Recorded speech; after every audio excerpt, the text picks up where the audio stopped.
And we have been watching an extraordinary trailer for this documentary, which grew out of a book, which grew out of an extraordinary moment. I think you heard that word a few times. The name of the book and film is entitled Unrivaled, Sewanee 1899. Sewanee is quite a story. So why don't we talk to someone who not only served on the board at Sewanee, but is a graduate. That's before he went on to law school, Norman Jetmundsen, who I got to know when I lived in Birmingham, a corporate attorney who always had a passion. And Norman, I don't want to give away your story, but first of all, it's great to see you. We had lunch a number of years ago, and you laid all this out, and it is pretty remarkable to see it after a lot of work. How are you? Thank you, Paul, and it's great that you've moved back to Birmingham. We're happy to have you here. Oh, thank you very much. I'm thrilled. And so Norman, I I'm going to let you tell your story, but this has been out there a long time. I don't think I need to tell anyone how long ago this happened, but I'm particularly interested in you not only going to school there, but when did this project start percolating in your head, and the process that it took not only to write the book but to do the film? I've been thinking about the story a long time. I think every student within the first couple of days of going to Sewanee starts hearing about this story. It's a campus legend. So I thought I knew the story until I started researching it. My good friend David Cruz, who was a classmate of mine at Sewanee, had done a documentary. And so one night years ago, I said, "Well, David, you ought to do one on this team." And he said, "That's a great idea. You help me." Well, I didn't know that I was going to get swept into this as much as I have, but it took us over 5 years to do the film. And then after that, 2 more years to do the book. But it's been, as you said, a passion project. And what I'm most proud of, Paul, is that we realized if we hadn't done the story now, it was about to be lost forever because the descendants of the team are getting older. Three of the four coaches we interviewed are gone now. Two of the descendants are gone. So we preserved a story before it was lost, and it will now be something that people will know about forever.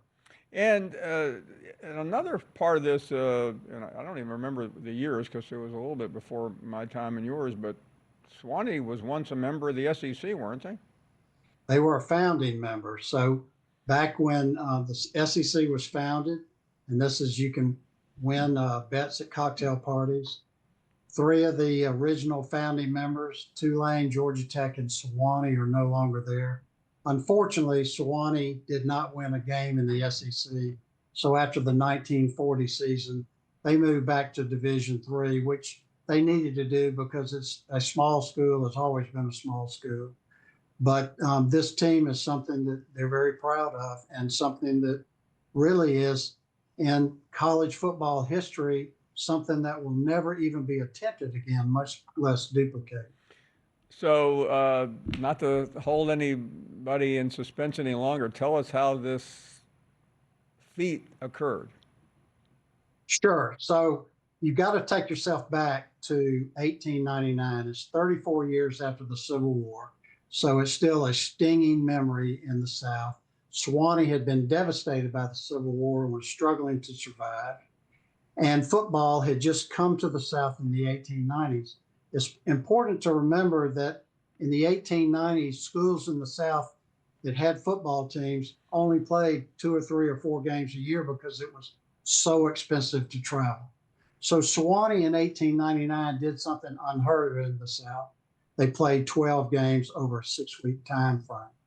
And during that 12-week schedule, they traveled all over the South, all the way between Austin, Texas, and Nashville, and um, Athens, Georgia, Atlanta, Georgia, Montgomery, Alabama. So they traveled all over the South. And I think laid the groundwork to show that teams in the South could play these great schedules, get a lot of excitement. And I think that was a precursor to the SEC being formed, and Swine was part of that. And I mean, right now we make a big deal of seven. If you have a game on a Saturday, and you may every once in a while play a Thursday night game, but how did this happen? And take us through the road trip that is now so much a part of college football lore. Sure. So what what's fascinating is that in the 1890s and early 1900s, the biggest game in the South was Sewanee Vanderbilt on Thanksgiving Day. And it was a huge game for both schools. And Sewanee made enough money out of that one game to fund the rest of the season. Well, this was before colleges ran programs, so football was run by students. And there was a 20-year-old student at Sewanee. His name was Luke Lee, who crafted this schedule. He couldn't agree on the gate receipts for the Vanderbilt game that year. And so he had to figure out a way to fund the season. Well, in 1898, Texas and Sewanee had played, and Sewanee beat them. So Texas offered Sewanee a chance to come back out to Austin and replay the game in 1899. And Texas offered the big sum of $750 if Sewanee would come all the way back there. Well, it's very expensive to travel. And so what Luke Lee did is he arranged to go out to Austin. Then he arranged to play 5 games in 6 days. So they went out in November and they played Texas on Thursday in Austin. Then they rode all night on a train and played Texas A&M in Houston on Friday. Then they went all night to New Orleans and played Tulane on Saturday.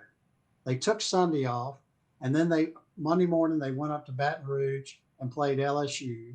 And Tuesday they went to Memphis to play Ole Miss. They won all the games by a total of 91-0. 5 games in 6 days is absolutely unheard of, and it will never even be attempted again. That it's just remarkable, and I mean, I got goosebumps just watching the trailer. So then, I mean, in terms of what type of championships were declared, how did it work back then? Well, as you would appreciate, football, which started in the Northeast thought that they were the paragons of football, and they looked down on the South. Can you imagine that? No. And so when they talked about champions, it was all the Ivy League schools that were in the mix. Nobody talked about teams in the South, and certainly not Sewanee. But what happened, Paul, is over the course of the year, as Sewanee kept piling up these victories and ended up 12-0, even some of the newspapers in the North picked this story up because it was so remarkable. And let me add this, because when people hear about this, they're thinking of football today. Football back then was very different. You had no forward passing. You had 3 downs to make 5 yards, and there were no huddles. So it was a very fast-paced game that you ran a play, you got up, you lined up, the quarterback called the signal, they ran the next play. Then they got up, ran the next play. And hey, if you don't make the first down, you're suddenly on defense. So you played both ways with very little protective gear. And one of the things that is most remarkable is back then you were not allowed to return to the game if you went out. So you couldn't take a few plays off, catch your breath, and come back in. You had to stay in. And if you came out, you couldn't go back in. And it was considered cowardly to come out of a game. So they literally stayed in unless they were crippled or killed. And there were 18 or 19 deaths at the turn of the century. So it was a very brutal sport, very different from what we call football today. It's really pretty amazing, Norman. So people will get a kick out of this. They ran through this streak. The only team to score on them that year was Auburn, who was coached by John Heisman. You may remember the name, pretty well known name. I mean, and I'd always heard that Heisman had coached there. I mean, I'd seen his picture of it, that's pretty amazing. So you get all this information. You've kind of lived with it most of your life. I mentioned you were a corporate attorney with one of the major corporations in the South, if not the country. Was this something that was, I mean, as always in the back of your mind that you wanted to dive into once you had a little bit of freedom? Well, actually, what I thought I was going to do was pitch it to somebody like an ESPN or SEC network, which I actually did, but they didn't seem to want to pick it up. And so my friend and I just finally decided somebody needs to do it. Now, you got to understand, I was a lawyer. I've never done a film. had no background in that, but the pieces started falling together. So because of the few photographs we had, we got Birmingham artist Ernie Eldridge to paint original paintings of different scenes. We got Bobby Horton from Birmingham, who does most of Ken Burns' documentaries, to do our music score. So things like that came in. And then to get Johnny Majors, Bobby Bowden, Vince Dooley, and Nick Saban was incredible, as well as uh, people like Tony Barnhart, Kirk Herbstreit, John Meacham, and probably the Shelby Foote of our film, Woody Register, a history professor at Sewanee, who knew a whole lot about this team and about football. So the pieces started coming together, and then we started uncovering stuff nobody had ever heard of before. We started finding descendants who had their own stories. And so every time we thought we knew what the story was about, we found something new, and it layer upon layer. And it was just so exciting that we turned up a lot of new material, and a lot of people contributed to this film just because they love college football. And Norman, as you of course know, I was introduced to Sewanee through the Majors family. I was covering the story for the school newspaper, and I made a phone call down to Shirley Majors, who was the coach at Sewanee, Johnny Majors' father, and he couldn't have been nicer and a greater man and coach. So let me ask you to, before we run out of space here. I know a lot of people can probably find the book. It would be available. But what about the film? How can people access this? Well, we have a website, Sewanee1899.org. You can stream the film from there. You can order a DVD from there, or if you're on PBS Passport, you can go to PBS Passport and stream it from there as well. And then our book sales are also through the same website. And Paul, you're a former newspaperman, so I have to tell you this one story. Sure. Heisman, well, he had leather handles sewed on the pants of his players. So Luke Lee and Coach Billy Suter required the refs to cut that off. So that slowed the game down. There were 4,000 people there in Montgomery with no stadium on Thanksgiving Day. There were fights, there were guns pulled. There was just crazy. And later, Luke Lee and our coach Billy Suter accused Heisman of putting as many as 17 players in at a time because you couldn't tell who was in and out.